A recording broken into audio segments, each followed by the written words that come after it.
Hi guys, welcome to new Bharat. मैं सी रवि कुमार एक बार फिर आपके सामने हाजिर हूँ एक नई वीडियो के साथ। जी हाँ दोस्तों, इस वीडियो में हम चैप्टर 3 बिजनेस एनवायरनमेंट को कंसीडर करेंगे और ये सीरीज़ का पार्ट 2 है। और आज की जो वीडियो इसमें जो हम टॉपिक कवर करने वाले हैं वो एक तो हम बिजनेस एनवायरनमेंट के जो कंपोनेंट्स होते हैं उनको कवर अप करेंगे।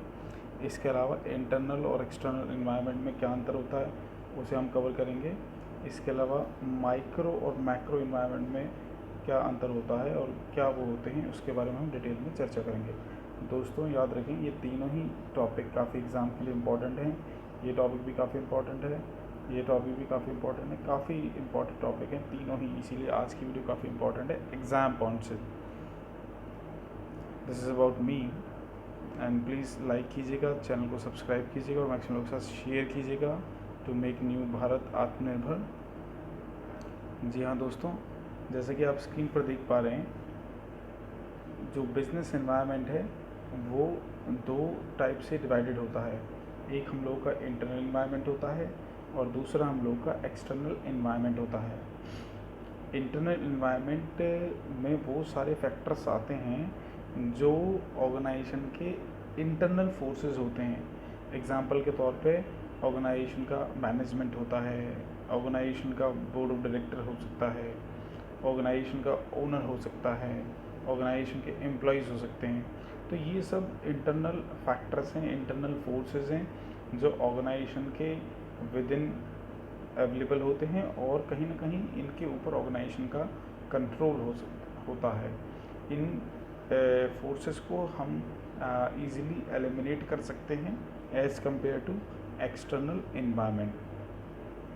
इंटरनल एनवायरनमेंट में जनरली कौन सी ऐसे फैक्टर्स आते हैं जो हमारे बिजनेस को अफेक्ट करते हैं, तो जैसे कि ऑर्गेनाइजेशन का क्या ऑब्जेक्टिव होगा, इसके अलावा ऑर्गेनाइजेशन की क्या पॉलिसी होगी, ऑर्गेनाइजेशन का स्ट्रक्चर क्या है, क्योंकि इस नेक्स्ट वीडियोज़ में हम ये भी देखेंगे कि ऑर्गेनाइजेशन में अलग अलग टाइप के स्ट्रक्चर होते हैं। जैसे फॉर्मल स्ट्रक्चर होता है, इनफॉर्मल स्ट्रक्चर होता है, डिविजनल स्ट्रक्चर होता है। तो किस तरीके से जो स्ट्रक्चर होता है ऑर्गेनाइजेशन का वो ऑर्गेनाइजेशन के बिज़नेस को इम्पैक्ट करता है। इसके अलावा ऑर्गेनाइजेशन का इंफॉर्मेशन सिस्टम, प्रोडक्शन मेथड, ये सब वो सारे इंटरनल फैक्टर्स हैं जो with in the organisations available होते हैं, बट कहीं ना कहीं ऑर्गेनाइजेशन की वर्किंग को क्या करते हैं, इम्पैक्ट करते हैं। इसीलिए इसे ऑर्गेनाइजेशन का इंटरनल एनवायरनमेंट कहा गया है। वहीं दूसरी तरफ एक्सटर्नल एनवायरनमेंट है। नेचुरली नाम से ही हमें पता चल रहा है कि ये वो फोर्सेस हैं जो बिज़नेस को इम्पैक्ट करते हैं आउटसाइड से और ये ऑर्गेनाइजेशन के कंट्रोल में नहीं होते हैं। तो ऐसे फैक्टर्स और फोर्सेस को हम क्या कहते हैं, एक्सटर्नल एनवायरनमेंट कहते हैं दोस्तों। तो ये दो पार्ट में डिवाइडेड है, एक तो माइक्रो एनवायरनमेंट है और दूसरा एक्सटर्नल एनवायरनमेंट क्या है, मैक्रो एनवायरनमेंट है। माइक्रो एनवायरनमेंट में जो हम कवर अप करते हैं, एक तो हम कस्टमर को कवर करते हैं, सप्लायर को कवर करते हैं, कॉम्पिटिटर को कवर करते हैं, इसके अलावा पब्लिक को हम कवर करते हैं, इसके अलावा मार्केट इंटरमीडिएट्स को कवर करते हैं। इसको हम एक एक करके देखेंगे कि ये कौन कौन से एक्सटर्नल माइक्रो फैक्टर्स हैं जो बिज़नेस को इम्पैक्ट करते हैं। दोस्तों मैं आपको बता दूं कि माइक्रो फैक्टर एक्सटर्नल फैक्टर हैं, लेकिन जो इनका इम्पैक्ट आता है वो किसी पर्टिकुलर बिजनेस पर आता है, ना कि पूरी इंडस्ट्री पर। वहीं जो मैक्रो एनवायरनमेंट फैक्टर्स होते हैं वो भी एक्सटर्नल फैक्टर्स होते हैं, बट इनका जो इम्पैक्ट आता है वो एंटायर इंडस्ट्री पर आता है, ना कि कोई पर्टिकुलर बिजनेस पे। इसीलिए हम माइक्रो को कहीं ना कहीं स्पेसिफिक भी बोल सकते हैं और वहीं दूसरी तरफ जो मैक्रो एनवायरनमेंट है उसे हम जनरल फोर्सेस भी बोल सकते हैं दोस्तों। तो आपको क्लियर होगा ये कॉन्सेप्ट कि जो बिज़नेस एनवायरनमेंट के जो कंपोनेंट हैं वो दो पार्ट में डिवाइडेड हैं। एक हम लोगों का इंटरनल एनवायरनमेंट है और दूसरा हम लोगों का एक्सटर्नल एनवायरनमेंट है। एक तो इंटरनल एनवायरनमेंट है और दूसरा हम लोगों का एक्सटर्नल एनवायरनमेंट है। एक्सटर्नल एनवायरनमेंट फर्दर दो पार्ट में डिवाइडेड है, एक हम लोगों का माइक्रो एनवायरनमेंट है और दूसरा हम लोगों का मैक्रो एनवायरनमेंट है।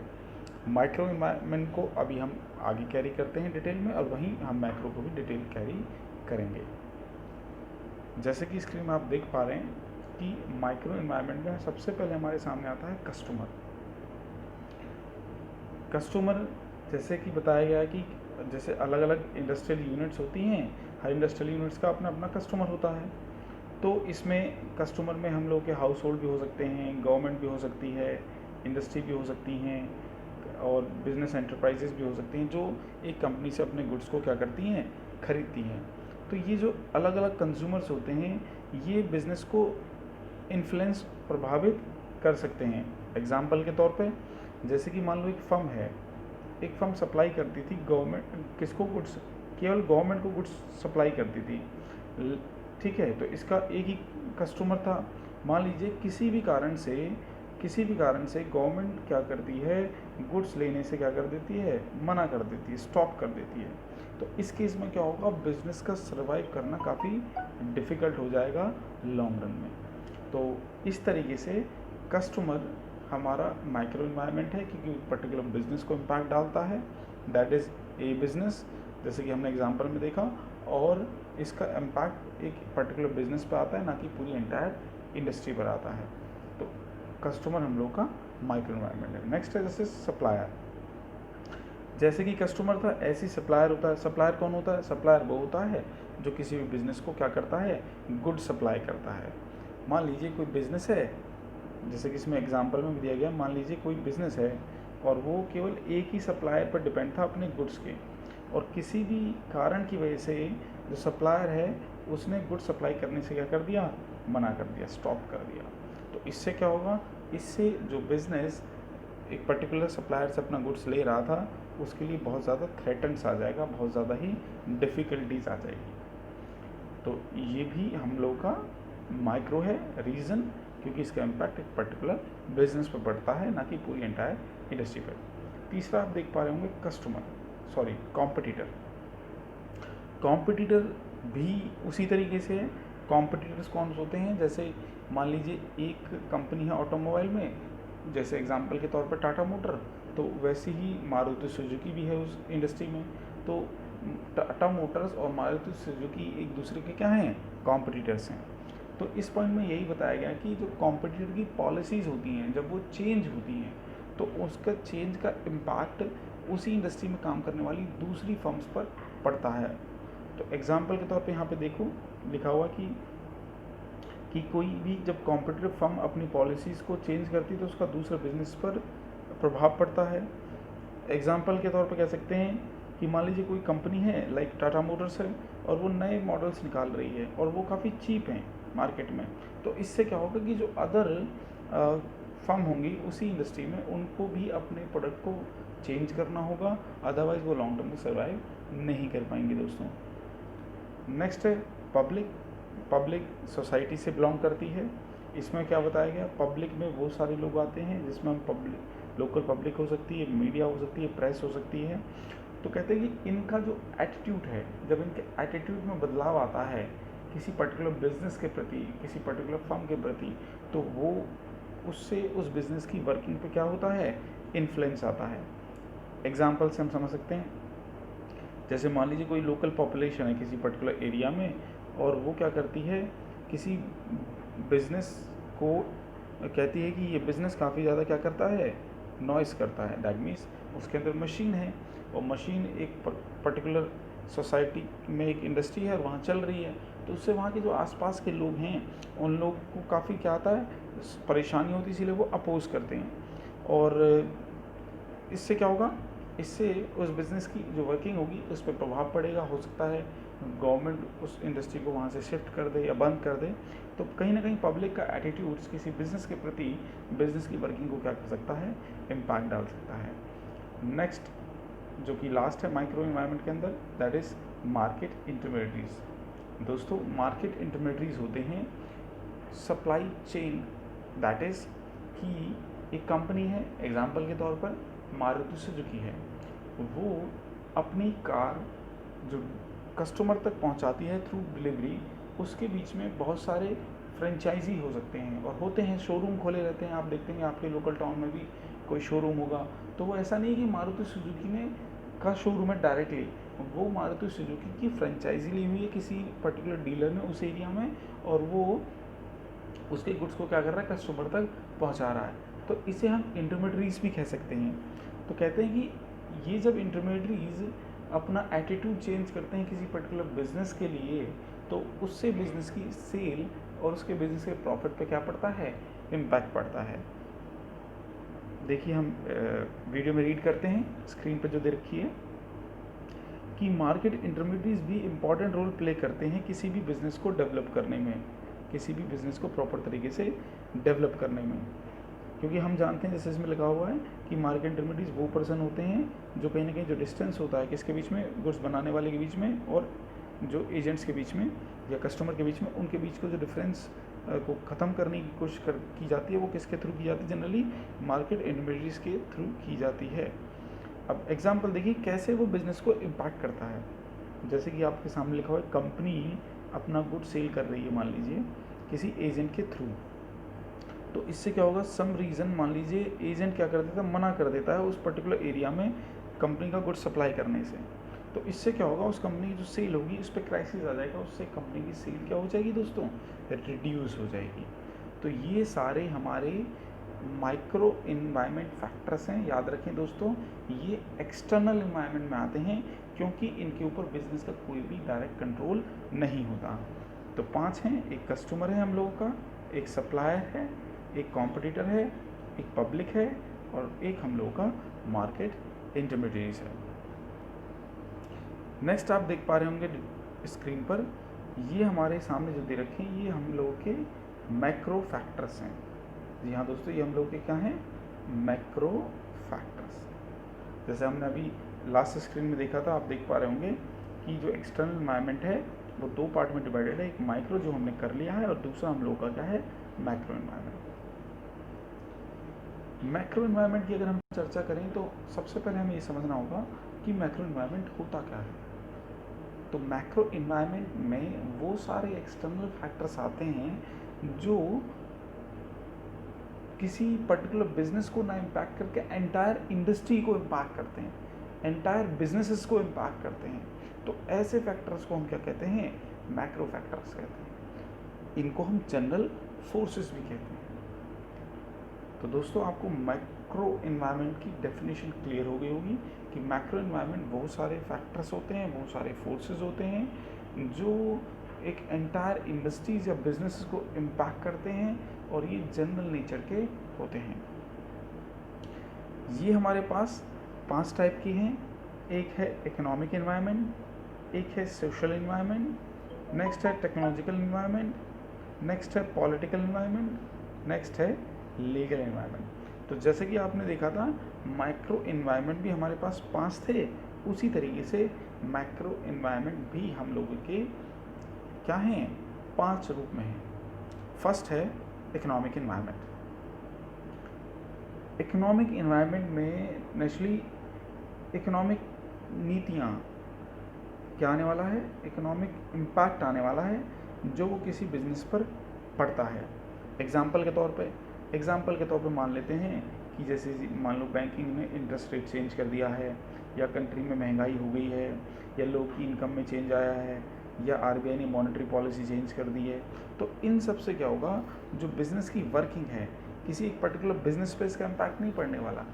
जितना भी एक इकोनॉमी में बिजनेस काम कर रहे हैं, जो लोन लेते हैं बैंकों से, तो उन सब के कहीं ना कहीं लोन लेने की नीतियों में क्या आएगा, बदलाव आएगा। तो नो डाउट कि जब भी ये इन्वायरमेंट में चेंजेस आता है तो ये थ्रेट्स के रूप में भी हो सकता है और ये अपॉर्चुनिटी के रूप में भी हो सकता है।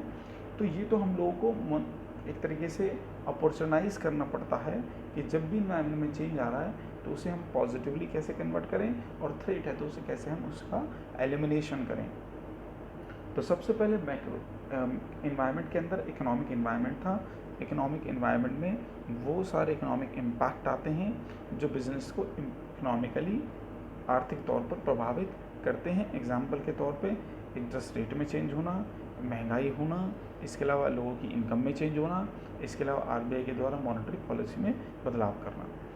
नेक्स्ट है हम लोगों के सामने सोशल इन्वायरमेंट। तो नेचुरली इस इन्वायरमेंट के अंदर सोशल फोर्सेस आते हैं।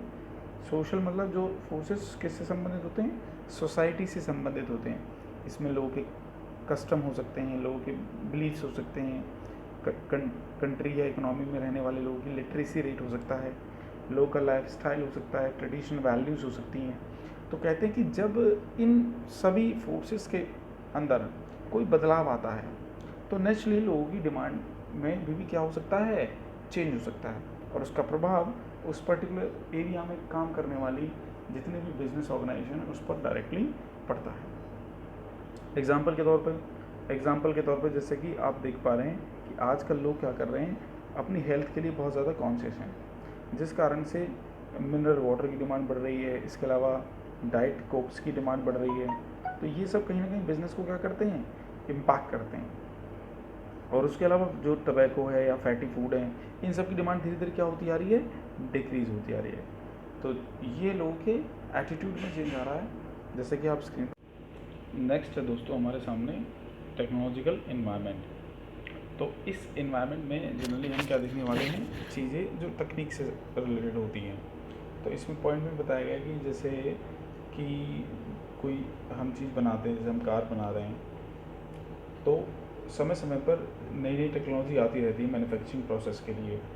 तो जो एक बिजनेसमैन होता है वो क्लोजली इन टेक्नोलॉजीज़ को क्या करता रहता है, चेक करता रहता है। जो भी चेंजेस आ रहे हैं इन चेंजेस को रेगुलरली क्या करता रहता है, देखता रहता है कि इंडस्ट्री में क्या चेंजेस आ रहे हैं। तो इससे फ़ायदा क्या मिलता है, इससे फ़ायदा मिलता है कि जो भी कॉम्पिटिटिव फर्म हैं या कैसे हम अपने प्रोडक्ट की क्वालिटी को क्या कर पाएँ, इम्प्रूव कर पाएँ, इसे वो आसानी से देख पाता है। एग्जाम्पल में हम देख पाएंगे, जैसे इन्होंने बताया कि जैसे डिजिटल अभी क्या होने लग गया, डिजिटल वॉचेज़ होने लगी हैं। तो ये रिप्लेस कर देंगे किसको, ट्रेडिशनल वॉचेज़ को।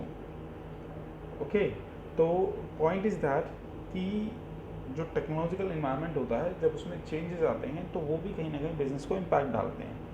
तो हम लोगों का एज अ बिजनेसमैन ये देखना होता है कि वो जो टेक्नोलॉजिकल इन्वायरमेंट आ रहा है, चेंजेस आ रहे हैं, तो उसको कैसे हम आसानी से अपने लिए एज अ पॉजिटिव रख पाएँ। नेक्स्ट आता है हमारे सामने political environment.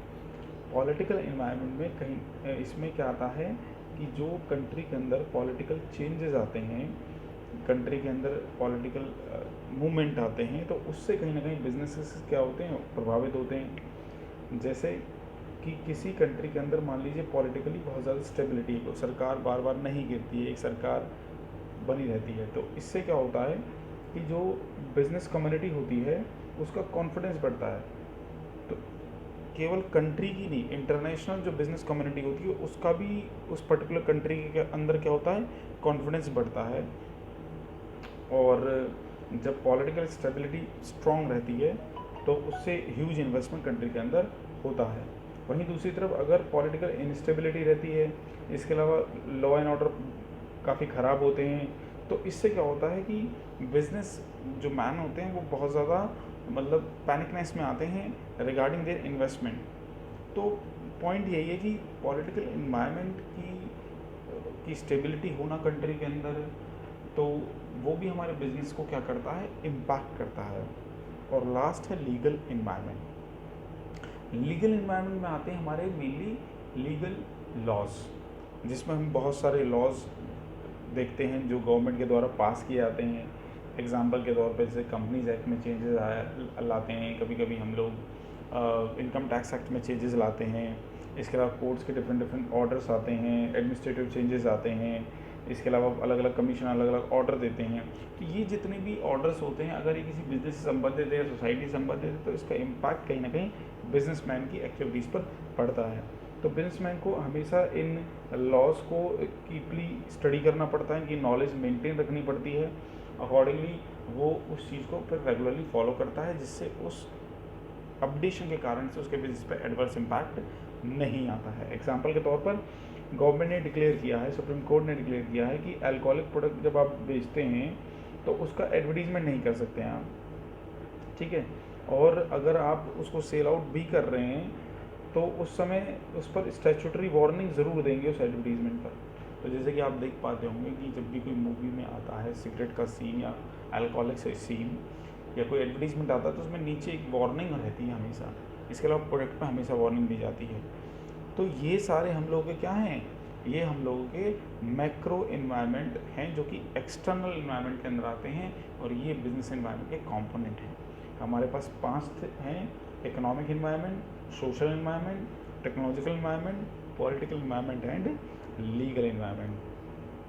So please video को लाइक कीजिएगा, सब्सक्राइब कीजिएगा चैनल को और मैक्सिमम लोगों के साथ शेयर कीजिएगा। Thanks to all of you. जय हिंद दोस्तों।